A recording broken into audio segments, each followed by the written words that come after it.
thewellnesscouch.com, streaming wellness into your lives. This is Up for a Chat with Cindy O'Mara, Karen Smith, and Kim Morrison.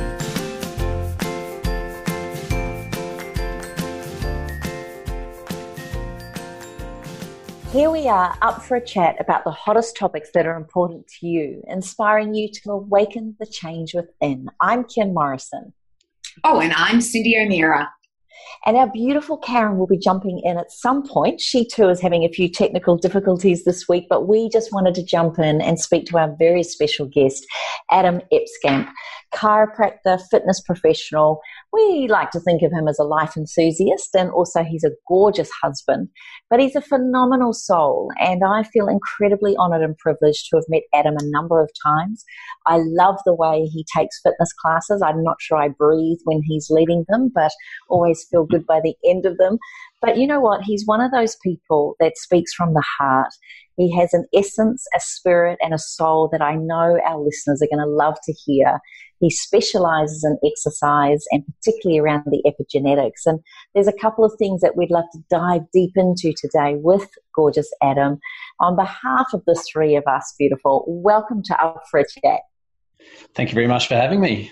Oh, it's such a treat to have you. Adam, could you just give us a brief background as to how you came to being here? What led you down the path? Who are you? And how can our listeners find out about what you're about? So it's a little convoluted journey to where we are today, but I was really good at maths at school and so pursued mechanical engineering straight out of school. It was about the time that I found that you could order food and alcohol from your car, and I took advantage of that and turned into a pretty big boy, about 19, 20 years old, to the point where it affected what I loved doing, which was surfing. And I remember there was a particular day where it was those days you dream of as a kid. The surf is great. There's not many people out. And by the time I got out the back, I was blue in the face and couldn't even catch a wave at my favourite surf spot. And so that was my turning points, where I contemplated life for the next 15 minutes out in the surf and decided to take charge, which I reflect on now. Was a pretty special event because I decided to take charge instead of deciding to give up on surfing. From that point, I drove from Smith Beach in Western Australia all the way to Craigie Leisure Centre, which was about 3 hours drive north at that time. And I walked straight into the gym there. I still had sand on my feet. And I asked for help, which is a really important part of my journey. It was to ask those around us to get to the next level or to help with issues that we may have at the time. And it wasn't a miraculous turnaround, but within 6 months I was feeling great, and I felt that my calling was to be part of that journey for other people as well. So I looked at being a personal trainer right from that early stage. Would have been 19 or 20, and I spoke to my chiropractor about my decisions at the time, and he said, Adam, why don't you become a chiropractor? You love what I do, and you're quite passionate about helping people find a new level of fitness and health. And I thought, well, I'm not smart enough to be a chiropractor. Surely not. And he said, well, you're an engineer, you can be smart enough to be a chiropractor. And so it was about 6 months later, I was sitting in my first chiropractic lecture at Murdoch University. And that was 15 years ago. So that's how I came to be a chiropractor. At the same time, I realised that I still had a passion for fitness, and a good mate of mine I was living with at the time, who was also a chiropractor now, Ian Hennessy, he was getting paid to teach fitness classes. And so that seemed amazing to me, to get paid to exercise. So that's how I got myself to university. I became a fitness instructor, teaching the Les Mills RPM class, which Kim, you've had the fabulous experience of joining my early morning RPM. And from there, it was a united sort of front of fitness and health as I became a chiropractor, and had a journey into Canada. Have since been back, of course, worked in Hillary's in Western Australia for about 8 years there before we decided to move to the Sunshine Coast and live with the community of like-minded health people. So there you go. There's the convoluted story of Adam Epskamp. It's pretty extraordinary when you think about it, and I think the essence from that for me, and I'm sure Cindy as well, is not giving up. Constantly putting one foot in front of the other, trying new things. I think the big thing I've taken from you too is you seem to be quite open about perhaps the mystery that could unfold rather than being afraid of it. Would that be a fair comment? Yeah, I noticed that, especially as a school kid, what you see is what you get with me is pretty straight up and down. But I noticed that when my mates were starting to hang out with girls and their behaviour would change, I was like, that's not my mate. What's he doing that for? Why has his behaviour changed? And that's when it started to occur to me is that, sometimes we wear a facade for whatever reason. But I just think openness and honesty is key, and it's key to how I've got where I am today.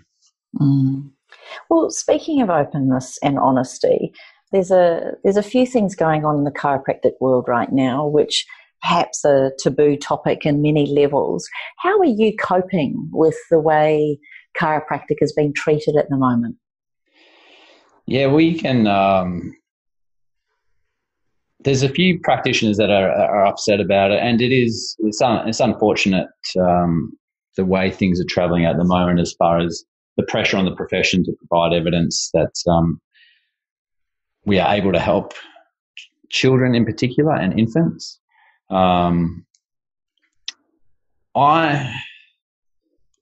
use it as an opportunity to have a discussion, to use the time we have with each person that comes in the clinic and asks about it, to just find some common ground and what they've found beneficial through chiropractic care, and especially I've got a paediatric focus as a chiropractor, so I've worked with lots of children, and parents will tell you some amazing things once you look after their children and put their best foot forward. So I've used it as a great launch pad to discuss the benefits of what we do, and while there's not much high level evidence that the medical fraternity is looking for, they don't have it either. So it's a good discussion point, because children are tough to study, and everything's done retrospective.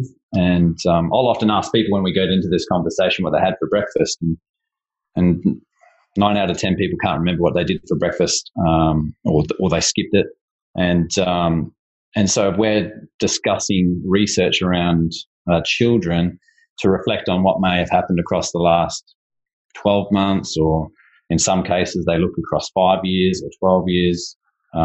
That information is not going to be as powerful because there's some bias, and essentially we can't recall the exact details. So what we do have is a lot of anecdotal evidence, which they will say is not high powered. But at the end of the day, I think there is a building sort of pool of evidence using those lower grades, which will eventually one day we'll have the technology to understand it all.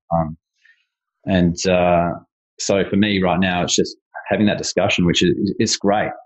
To be informed is key to this whole process, which I'm sure you guys are passionate about. And so I've just been talking about it, which is great. I think it's important to talk about it, Adam. I'm from a chiropractic background, so my father was a chiropractor, my sister was a chiropractor. My daughter is a chiropractor. My husband's a chiropractor. All I've known is chiropractic for my whole life and my children's life. And I remember, one day my son, when he was probably only 6 months old, and he just would not settle. Finally, I woke my husband up and I said, "Can you just check him?" And no sooner had my husband adjusted him, and that little boy fell back to sleep. So I have lots of anecdotal. I have to tell you one that you're really going to love. So we travelled around Australia for 2 years. And we met another family travelling around Australia, and there were 5 of them in the family, and the youngest was 6 months. And they were all in a Jayco pop-out. So they were in very close quarters, and the child, the 6-month-old, just didn't sleep, and so therefore nobody slept. So he's a vet, and my husband says to him, would you like me to look at, your baby and just see if there's anything that I can help with? So Howard does his usual amazing adjustment on this gorgeous little 6-month-old that we called the Puggle, because it was always in a pouch. So we called it the Puggle, and he's still called the Puggle today, and he's now 20. But, Howard just adjusted him, and then they all went to bed, and the next morning the father storms over to our camp and said, I have had the worst night of my life. And my husband said, what happened? And he said, he slept all night and I thought you killed him. So, this was incredible. They all had their first night's sleep, and I could tell you one right after the other because I've been involved in this profession for so long, and I have seen miracles with children. And that was one, and the father, by the way, and the mother and the 5 kids, and now they've got a 6th kid, all became chiropractic devotees. They all came to how they moved near us. So they were from Ballarat, and they moved to the Sunshine Coast, and they were with us, and they still see Howard. Not as much because they live, about an hour away, but I find this conversation is important to have, and I think this anecdotal information is also really important to have because, like you said, they're looking for evidence-based, but their own evidence-based is not it's not there either. It's not there. We'll give you this medication, but if that doesn't work, we'll give you this one, and when that one doesn't work, we'll give you this one. And I look at colic, now there has been study of colic in children and chiropractic. And, what one type of medicine has, allopathic, has let's give you this drug and let's keep you on that drug and let's give your hydrogen chloride less acid, your acid's down, therefore you can't digest your food, therefore you're going to have digestive system problems. Or let's do a move, like a very slight HH move, and that child's better. Why would you go for a lifetime of drugs and change to the microbiome when you have that? Sorry, I went on a bit of a rant, Adam, but I do. Oh, that's good. I get really, really passionate about this because, I'm 59 nearly, and I've never had a medication because my dad believed in the power of the body.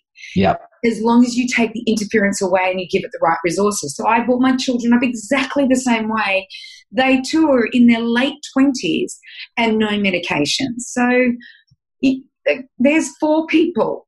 And I know it's anecdotal, but there is more out there. Like the families that are out there that are being they're in their 3rd generation of chiropractors can all say the same things. And I think it's about time that we speak up and we start to talk about how amazing this profession is. And that was one of the big parts of so it's the Safer Care Victoria that we're talking about. There's one health minister that got a knickers in a twist about a certain video that was released, and I'm sure she was given a gentle shove by a certain group. And Friends of Science, we can name them. That's the one. Yeah. Yeah, I don't have any problem in naming those Friends of Science. I'm not sure how scientific they are, but let's just name them. They've got their own agenda, and so this health minister had to put her money where her mouth is, and we've come up with the Safer Care Victoria.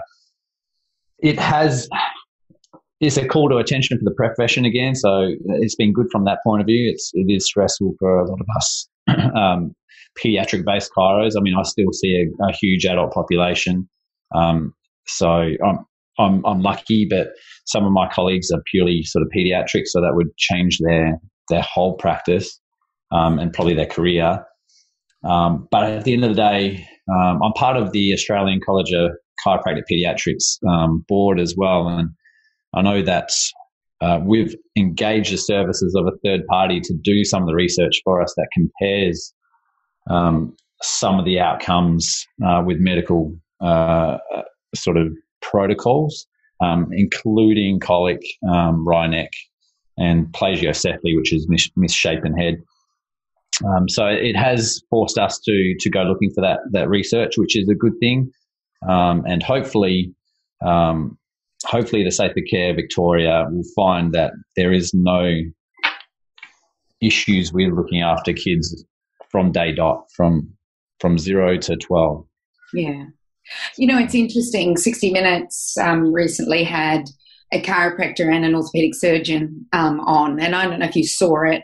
I couldn't watch it, I'm sorry, but I did hear comment about it, and I hear Dr. Simon Floriani handled himself with dignity and grace and absolute calm, but I heard that the orthopedic surgeon rolled his eyes, was very rude, and basically showed a chauvinistic attitude about a profession that hasn't even the surgery isn't being proven. Like I wish I had the piece of paper in front of me, but I've been reading a book by a osteopath who shows the stats and shows the research on surgery versus adjustments. And I don't get why they have to be so adamant that their way is the only way.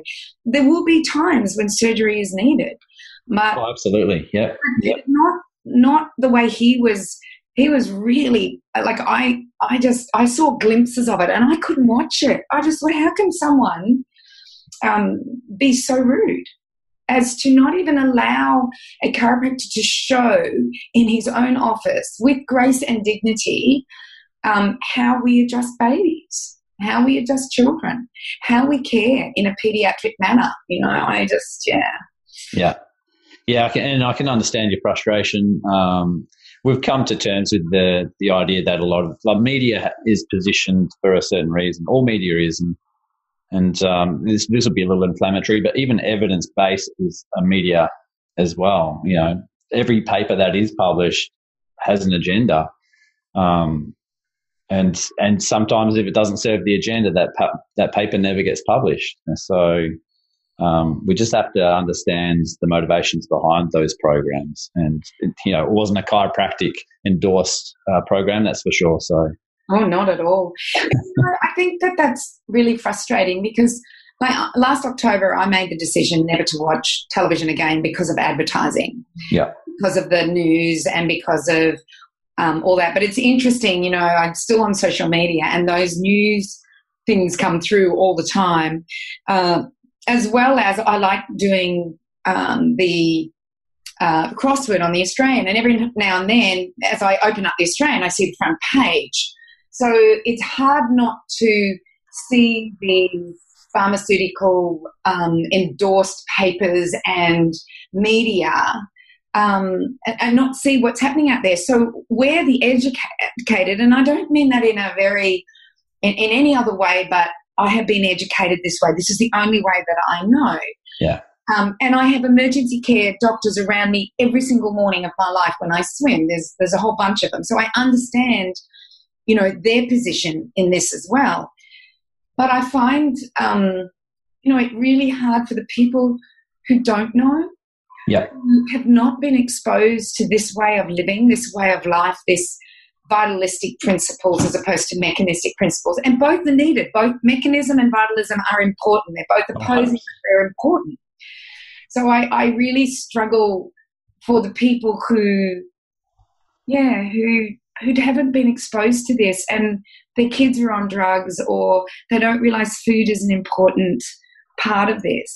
Where I'd like to go, Adam, is the science that you have that shows genetic expression changes with movement. Can we go there? Unless you have something more that you want to say about this thing that's happening in Victoria with regards to chiropractors not being able to adjust. Well, I think the final note on that should be highlighting that it's that taking away of choice that frustrates us. Yeah. And the naturopaths have gone through it, and they're still going through it. Integrative medicine, they're facing it as well. And what it boils down to is that loss of choice. And if we don't get to choose for our own health, then that'll be a sad day should that eventuate. So I think that's the take home point out of that is we all want to be able to choose the way we take care of ourselves and our families, more importantly. We do. We want that choice. And if that choice isn't there, there'll be black market. And I think they're silly doing it. There should be registration as there is with chiropractors. And that registration has meant that, there was the grandfather clause. I remember those days. My dad's 91. And I remember those days when the grandfathers were brought in because of registration of chiropractors. They called it the grandfather clause. And they had not had proper education with regards to chiropractic, and then registration comes in, and now Paediatrics. I've watched Genevieve Keating and Rosemary Keating create a phenomenal study program and practical program that helps with this. And I just think that what they're going to do is they're going to drive it underground, and that's the stupidest thing of all. Well, hopefully the evidence prevails, and there's no reason to take the choice away from people. So, Darlings, just before we move forward into the genetic expression with movement, there is a beautiful choice here. We have our gorgeous Karen Smith finally with us. Her technical issues have now become here. So welcome, beautiful Kaz. But Karen, you're not going to believe this. Adam also, and it could be controversial, just before we go to genetic expression, also works with animals. Where's Karen? Is she there? Well, she is. But we can see her there. Yeah. But tell us, just while she's coming through, clearly the technical things, we can't hear her. She is there. We've lost her voice. But I'm going to ask the question for you while we work it out, Sweet Pea. Is that beautiful Adam also works closely with animals? And just without going too controversial or anything, Adam, just give us a brief background how you personally can help our animal friends as well. Well, we'll have to frame this carefully. When I was in Canada, I stayed with two chiropractors there, one in British Columbia and one that I worked with at the Calgary Centre of Health in Alberta. And Eric Oderstrom, I think was his name, or Oystrom. He had property just south of Vancouver itself, and he adjusted horses. And so for the few weeks that we stayed there, he took me out the back and showed me in the barn how to adjust horses. And so we did that for a few weeks, and that was the start of my unofficial exposure to animal chiropractic. But we saw some amazing stuff. And then when I moved to Alberta, Blaine Bugg, he's a chiropractor, and he worked a lot with rodeo, both the human and the animal side of it. And so he showed me a lot. There were dogs coming to the clinic there, and that was pretty amazing to be involved with that. And he would spend a day going out. I think it was every Friday he would drive around the country and adjust horses, which was amazing. And there's a couple in Australia. There's a couple practitioners in Australia. You have to be endorsed by a vet, as I understand it, with some sort of official training.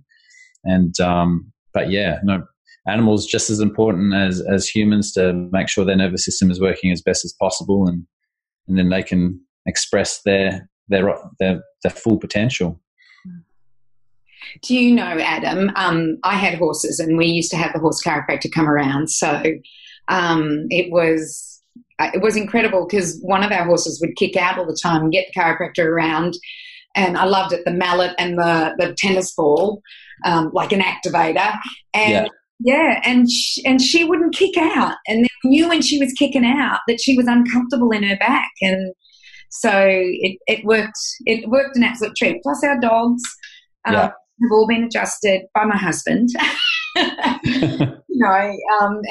And my dad used to adjust greyhounds, and all the greyhound owners used to say they perform better after they were adjusted. Yeah. Like, we all have falls, and we all have stresses. Yeah, and they say subluxation, and I know that that's a term that's being questioned at the moment, but let's just call them that for now. Absolutely, yeah. They interfere with the nervous system, and if the nervous system is being interfered with, then it creates a problem. Oh, 100%. Yeah, and it's amazing, just your intent alone. Yeah. I have no horse handling skills whatsoever, but when the horses knew I was there, I could do whatever I wanted and, grab the steps and stand next to them. And, imagine a horse pelvis.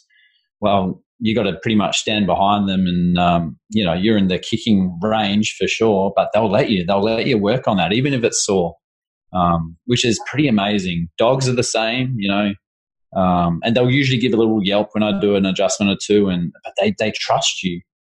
And this is the same behavior, as crude as it sounds, is the same behavior I'll see with kids and infants in particular. They have the same instincts.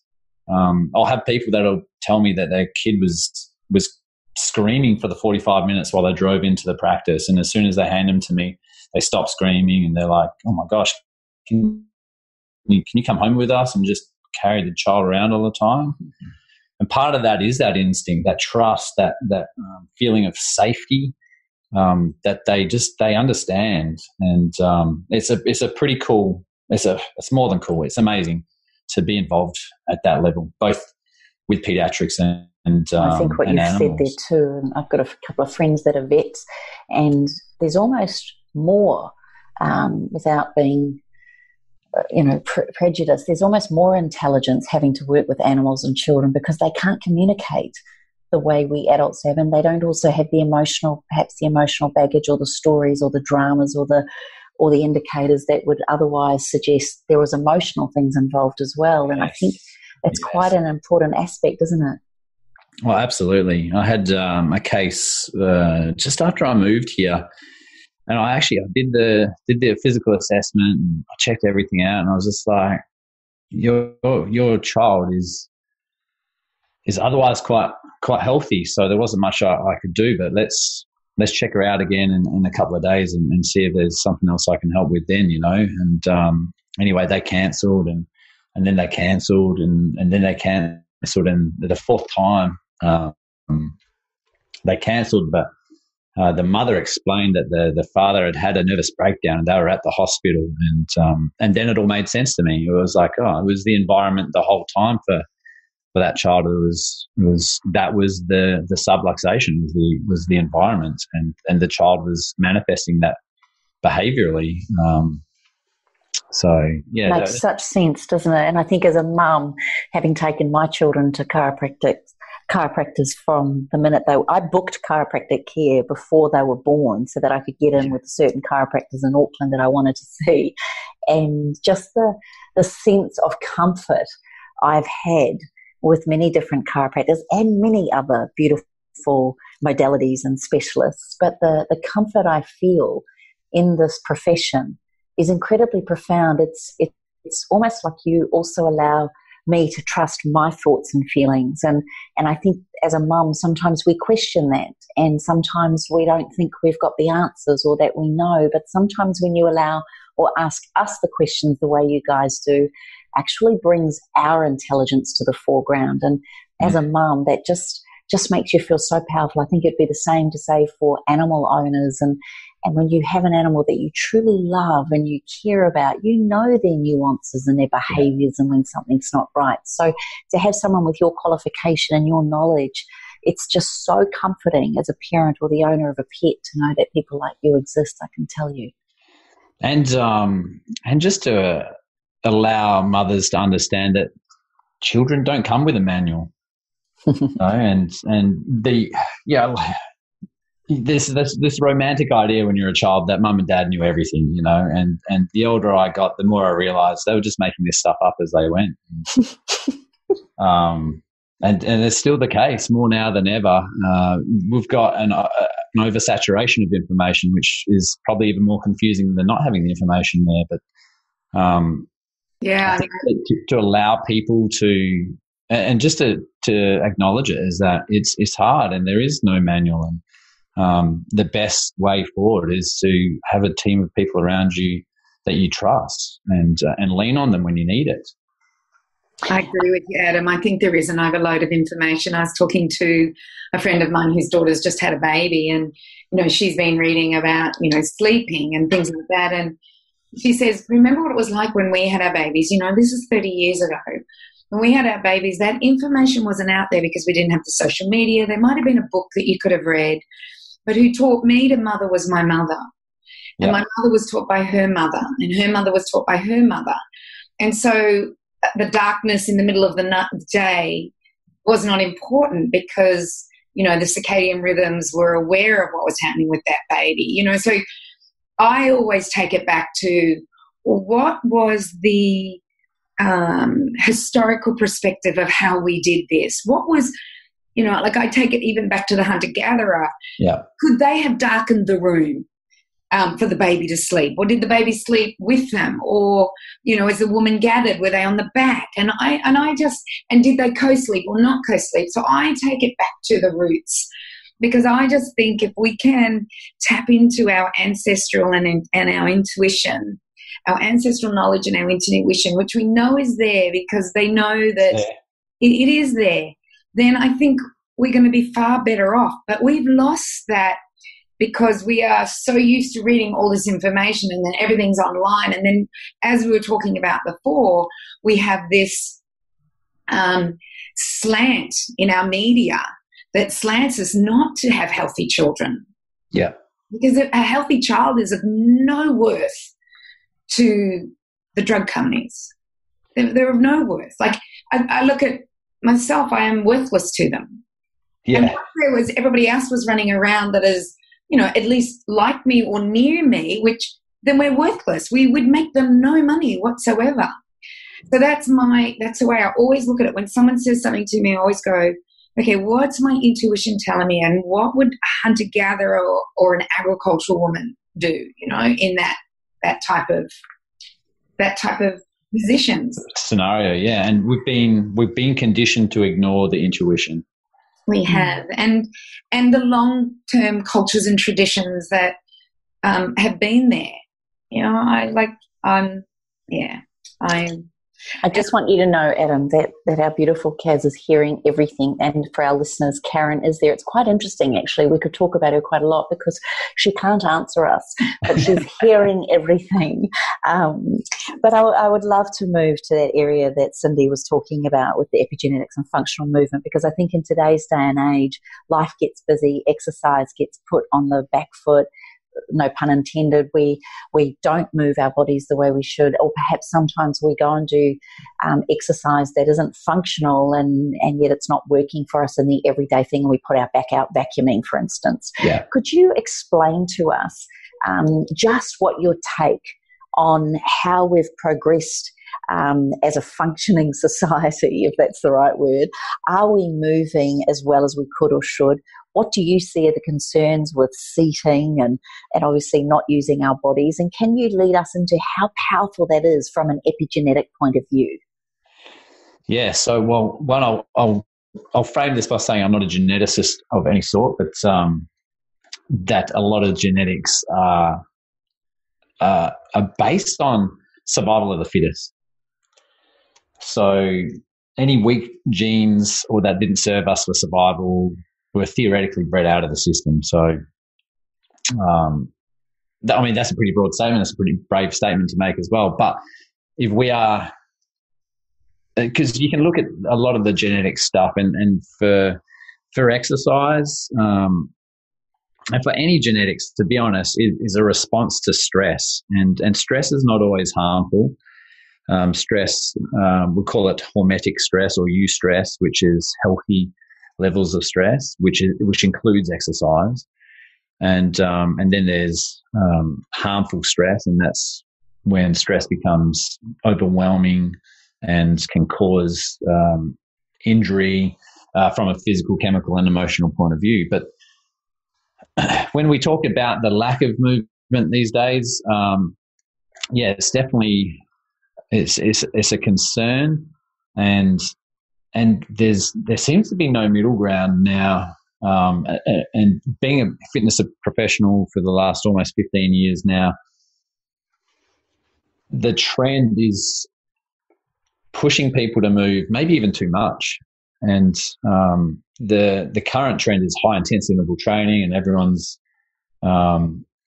pushing 10 sessions, 12 sessions a week, and it's just it's not through lack of effort, but through training smarter is probably the next step the fitness industry has to go. And even from a performance point of view, if you do 2 high intensity training sessions within 24 hours of each other, your performance decreases. And I can't remember the name of the study, but that's a pretty big one. And some people are doing 2 HIIT sessions a day. And so they wonder why they aren't getting the results they want. They wonder why they can't lose weight. And so everyone's looking to find the magic bullet. And right now, the magic bullet has been promised with genetic testing. When they're doing a lot of genetic testing for fitness genes, and I guess I might cut to the chase here and just say, understanding the genes is super important, and it can have a very large effect at the end of the day. But we still have to have the basics under control. So make sure we're eating well, make sure we are moving well, and maybe not moving too much. Making love and experiencing all facets of life, and finding lots of different levels of eustress and not just too much of one stress. So get those basics right, and then if you're still struggling with weight loss and all that sort of thing, then maybe there is some genetic polymorphism. So what that means is there's different ways to code for certain proteins in the body, and that's what we talk about with genetic polymorphisms, just different variants of certain proteins or enzymes. And for those who really are doing the right thing, and those who have got all the basics right, then the genetic component might be a big factor. Well, and it is at the end of the day, it is a big factor, but make sure you get the basics right first. So that being said, there are genes that make it harder for people to lose weight. There are genes that make it easier for people to have more adrenaline pumping around and lead to anxiety and all that sort of stuff. There are genes related for everything you can think of. The folate gene, the MTHFR gene, or I heard a study came out today about mapping all the genetics for the eye, so they can sort of prepare for what that person might eventually have to deal with, be it glaucoma or cataracts or whatever, so they can almost predict it. But that's dangerous too. Just because you have the genes doesn't mean you'll ever manifest the disease. It's a big topic. And the more I looked at it, the more convoluted it gets. But a lot of those genetic polymorphisms were there to serve us as well. They were survival. So while they might not serve us now, there was a time when maintaining weight and keeping weight on was beneficial when we were through extended famine. And so we were the ones that survived if we had that gene, and then that gene was passed on. But now we see it as a problem because we can't lose the weight. So there's two sides to every story, and that's a lot of where the genetic stuff is going. There was a reason why it developed that way, and that's just the human genome. And this is where it gets exciting too, is because the microbiome gives us that diversity in our own DNA as well. And then our mitochondria, they have their own DNA. So there's just so many levels. And I'm a deep thinker, so for me it's amazing when I know Cindy was talking about it. I listened to that podcast with Laurence, and But one of the big things that Cindy pointed out was we're studying everything in isolation. So we're studying one gene at a time. And when that's the case, we can't see the bigger picture. And there's just so many interactions, so many different interactions that convolute the whole story. But I'll go back to movement and exercise. Yes, it will manifest different results, but at the end of the day, get the basics right and then maybe consider where your genetic testing should go. I think I've got a little far off track there, but I think the big take-homes there are just eat well, move well, make love, and just celebrate what it means to keep it simple. So, hopefully that was helpful. Yeah, definitely, especially the part about making love. I'm sure there's a lot of people who are chiropractor. I'm sure now for some people they'd be going, oh, but I don't have a partner. So are you talking about the release of oxytocin and nitric oxide, or are you just talking, the importance of relationships as well? Yeah, the importance of relationships, to feel safe and supported. Because we can talk about genetics, how that influences the hormones, all that sort of thing as well. But oxytocin is great. It's a feel-good hormone. It lowers cortisol, and there's just, I could take this on 10 different paths right now, but that feels safe and supported. And safety is one of my values as a person, and I think you will have noticed that even in my fitness classes. Like, safety is a big part of why I do what I do as a chiropractor and a fitness professional. No one goes to a fitness class or the chiropractor to get injured. So safety is a big part for me, and that'll manifest in our genes as well. So from a perspective, we had the gorgeous Dr. Steve Myers on our show many moons ago. We should get him back, Cindy.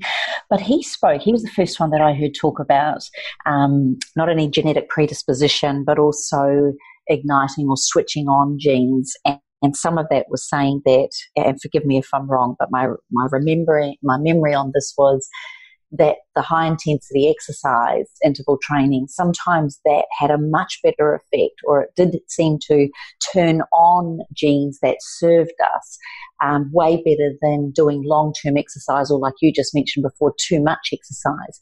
Could you explain to us a little bit about what it means to turn genes on or to express them or turn them off even, and how by turning them on through something like high-intensity interval training can benefit us? Yeah, so again, it comes back to that response to stress or response to stimulus. High-intensity interval training has definitely been found to be beneficial in that arena for sure, when used the right way. Of course, I highlighted the idea that people are doing 10 sessions a week might not be so helpful, but again, what we're doing is pushing the performance of the physiology, and then the physiology, it's incredible. We come back to the innate intelligence. The body has a way of responding to the stress, as long as the stress is not overwhelming. And then when that happens, it drives certain pathways. So we start, the stress creates a response from multiple different pathways in the cell, and we start transcribing for the proteins or the enzymes we need. And this can happen very, very quickly. And we're talking fractions of a second for responses to occur, and a lot of that comes down to, with high-intensity interval training, is creating an oxygen deprivation. So certain levels of oxygen will stimulate certain changes. When we go into hypoglycemia, so we're starting to use up all our fuels, our sugars, and so the body, like we've got these sensors everywhere, these little like antennas on the cells that say, all right, so glucose is getting low. Let's send a message to the essentially to the DNA. That's the easiest way of saying it, to start preparing enzymes that'll be better at consuming fats instead, as an example. So yes, those small changes in physiology from the blood level to the gut level, because even lactic acid will stimulate certain receptors to start manufacturing different channels, which will start bringing in different electrolytes to buffer the acids. It's such a clever situation. So hopefully that answered the question. That high intensity interval training just is that healthy stress in a shorter period of time, and it gets us to where we're going quite quickly. Now, stress, when it's excessive, pushes those systems too far, so they can't respond, and we start depleting more so the nutrition of the cell, in my opinion, where the cell doesn't have the available infrastructure to build the next level of enzymes. So, and yeah, we could talk about nutrition to the cows come home as well, but when we've overstressed the area, be it through too much exercise or the wrong type of exercise, then we start to see those cracks in the system appear. Is that a genetic flaw? There can be. I'm not saying it's the only thing, though. But if we don't have the right building blocks in the system, then we start to see the physiology crack.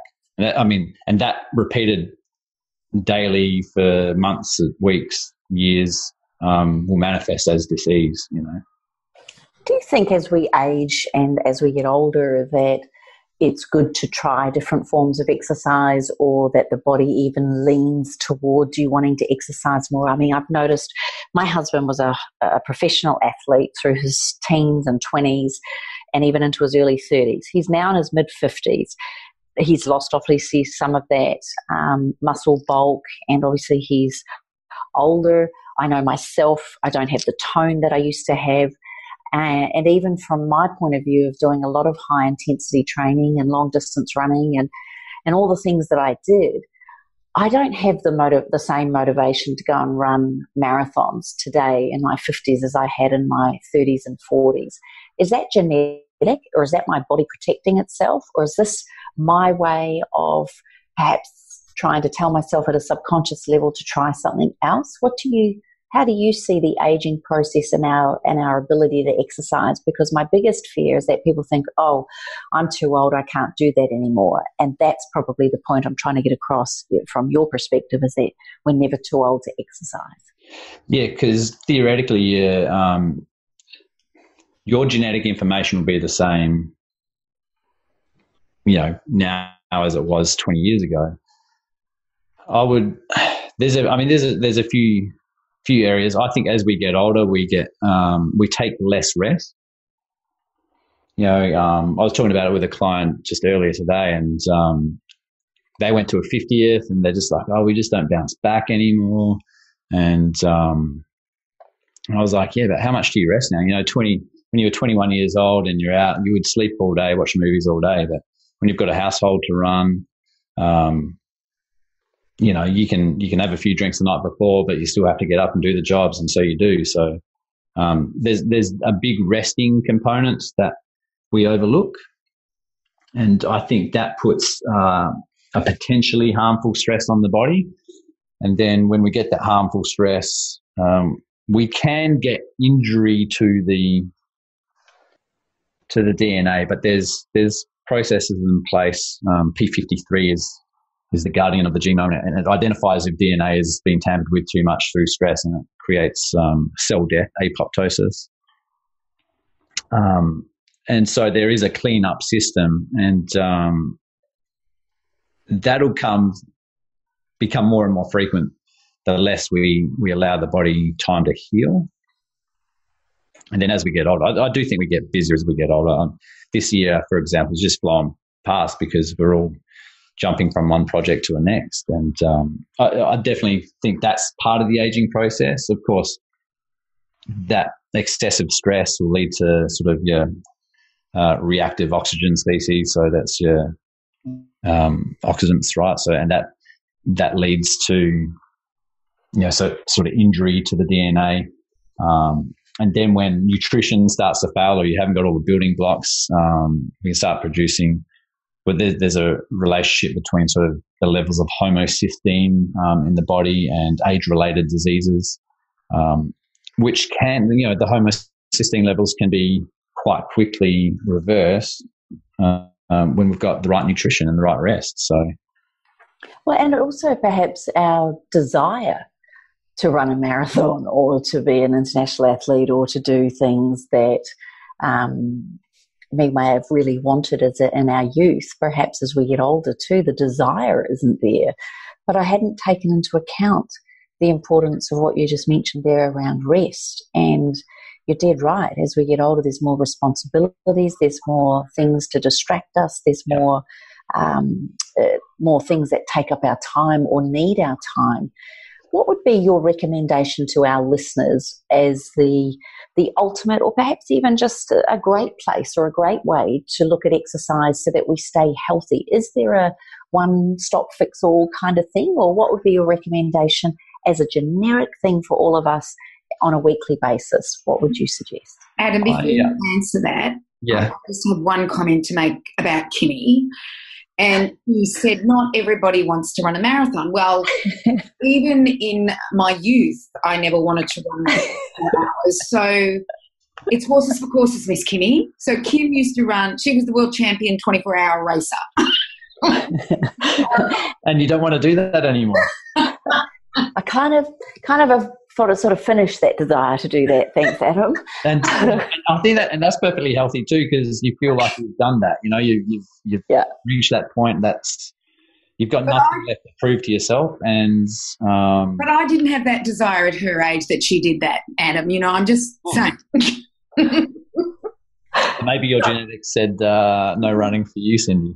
Yeah, exactly, and that's something too, isn't it? What we're good at is often perhaps what our genetics are saying is good for us.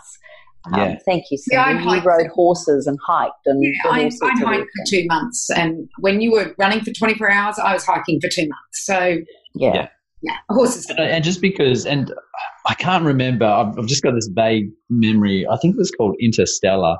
Yeah, it was a movie where, and I don't even think I really watched the thing, but I got the gist of it. This guy wanted to go to space, but his physiology didn't meet the requirements.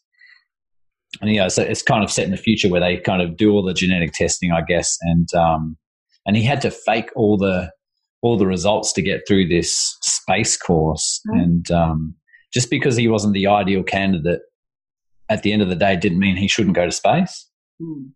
And just because someone has the maybe they don't have the genetics for running, but that doesn't mean they shouldn't run. Because generic stuff says, if we're moving well, if we're eating well, if we're hydrated, if we're rested, we're in a good headspace, then that's going to build such a beautiful life and health. So, yeah, as far as the generic stuff goes, I'll give a shout out to a guy who actually lives up in Noosa, and for years I've been looking for a self-assessment that you can do before you go to exercise. To sort of go, right, am I physically fit and emotionally able to do high intensity training, or maybe I'm not. Or maybe today I'm not in such a great mood and, my eating has been horrible. Maybe today's a therapy day.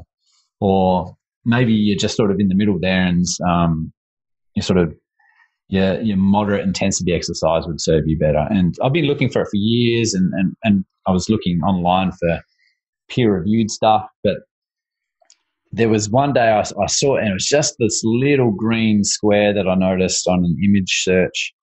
And it was by a guy called Ian O'Dwyer, and he runs OD on movement up at Noosa, and it's called the Environmental Effects Self-Assessment. Now, I don't know if I'm allowed to give it out, but you assess 5 areas of your day for the last 24 hours, and you give yourself a score out of 3. So nutrition, what was the last thing you ate? when did you last eat? Because the food you eat is going to fuel your exercise and fuel your repair as well. So you give that a score out of 3. Hydration, have you drunk anything in the last 12 hours, as in alcohol? Because that'll affect the soft tissues. And then, are you adequately hydrated?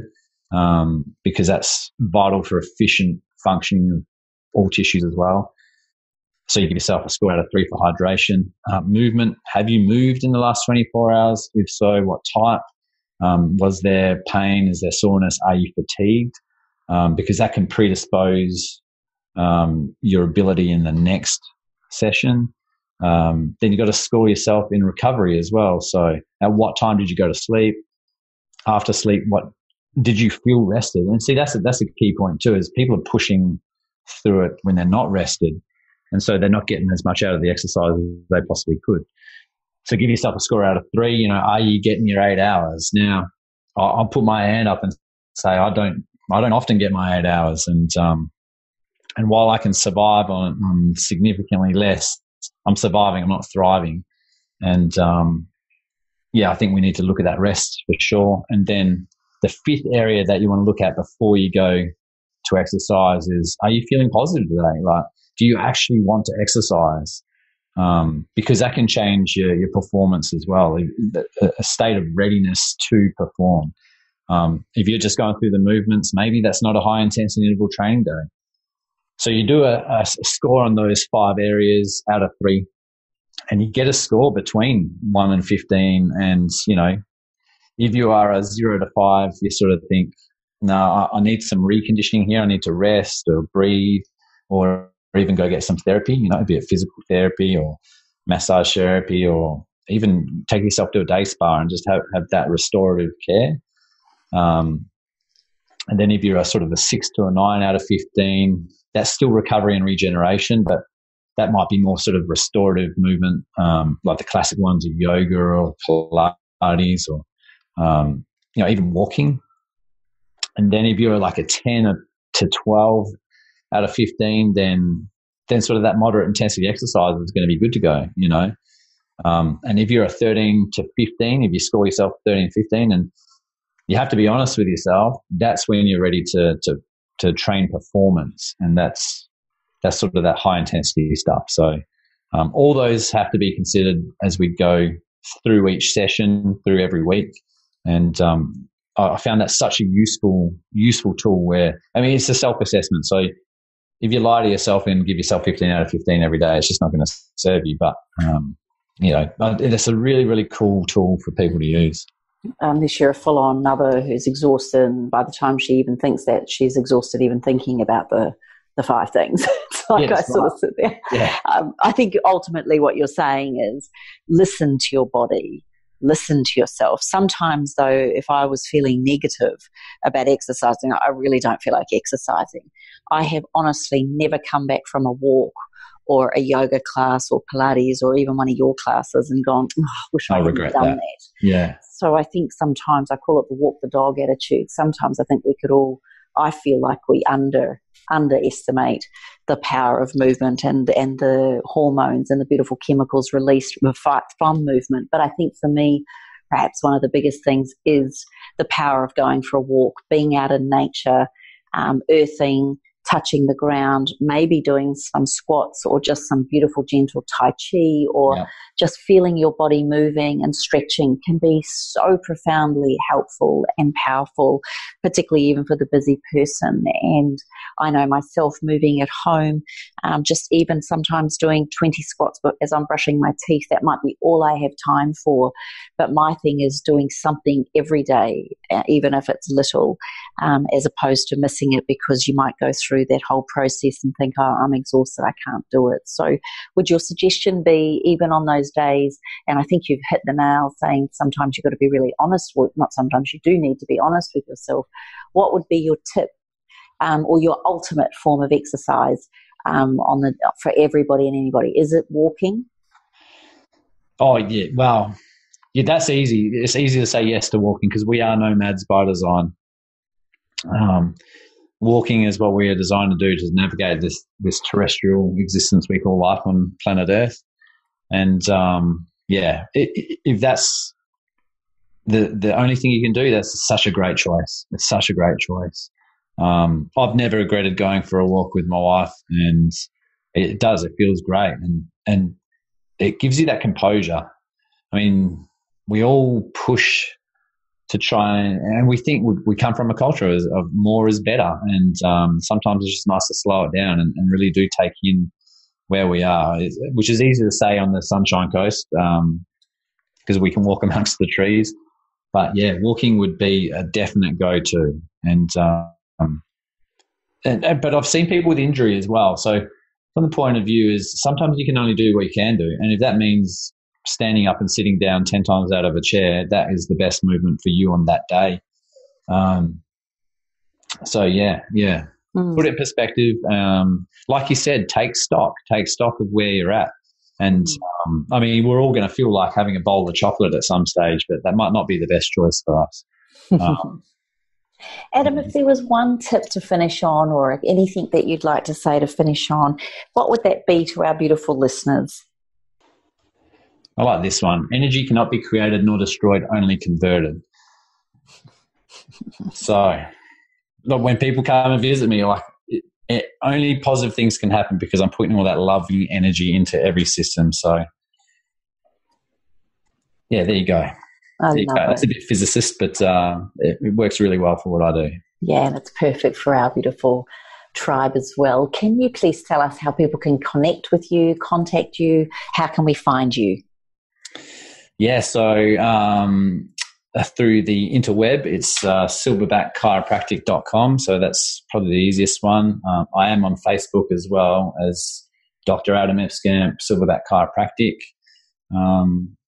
And yeah, I'm working here on the Sunshine Coast. It's Mountain Creek, technically, at the Brightwater Marketplace. So yeah, would love people to come and visit the practice and keep in touch and share stories about all your beautiful achievements.